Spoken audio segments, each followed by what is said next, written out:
So I wanted to just start off by asking, tell us a bit about yourself, your family, and give us some context would be great.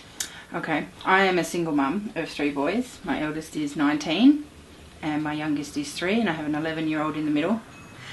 I've struggled with depression all my life. I can't remember a time when I didn't. Wasn't sad, wasn't upset, wishing I was somewhere else. And it wasn't until I had my first son, Daniel, that I really felt the impacts of mental illness.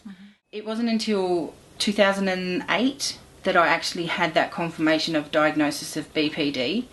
And at first I was like, no, I'm fine, you know, there is nothing wrong.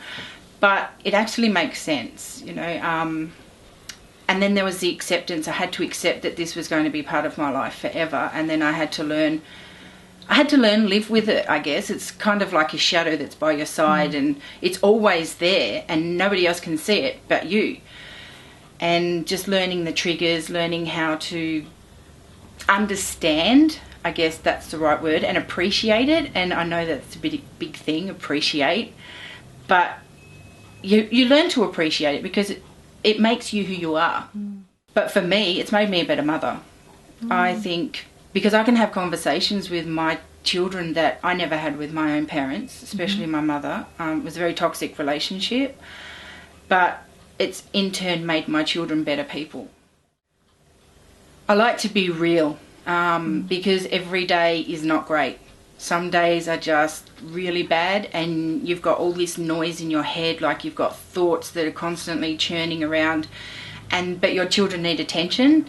So I had to let them know that on those days when I seemed like I wasn't caring, or, you know, I'd be a bit short with them when they asked me a question, I just explained to them that it wasn't them and that what was happening in my head, because often I'd see, you know, both my boys go off and cry and they didn't want me to see them cry because they just thought, well, you know, mum's upset with me, but it wasn't the case. So having those conversations have allowed them to then come to me and speak to me about things that are going wrong.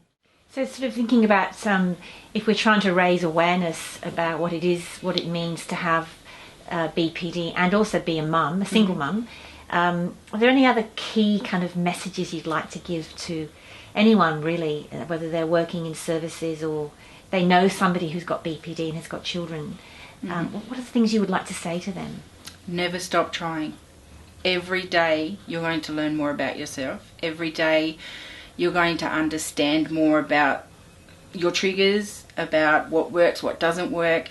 And just because it worked yesterday doesn't mean it's going to work tomorrow. And it's not going to work next week. It might never work again, but at that moment, at that time, it got you through and it did what it needed.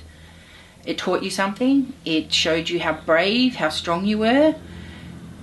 And I guess ultimately it got you through that day.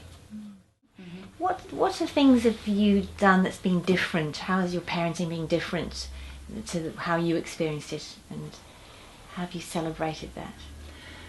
I don't put my children down for feeling certain ways. I don't make them feel like they're not important.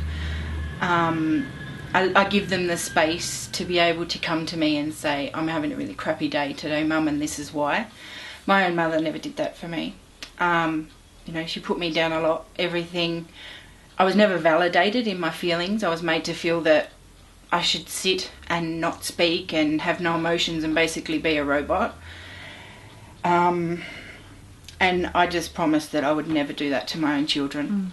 And I think I can say I'm proud that I don't do that. I let them be themselves. Let them be children. That's fantastic. And you've also got another little string to your bow. You're a foster mum now. I am, yes. Yeah. Very recent. I've been looking after a little baby girl for the last 3 months. And it's something I never dreamed that after, you know, you get your diagnosis of mental illness or mental health, that I never dreamed that I could, you know, be trusted, I guess, to look after another child. But I am, and that's probably the grumbling you hear in the background. She's sucking away on a little rattle.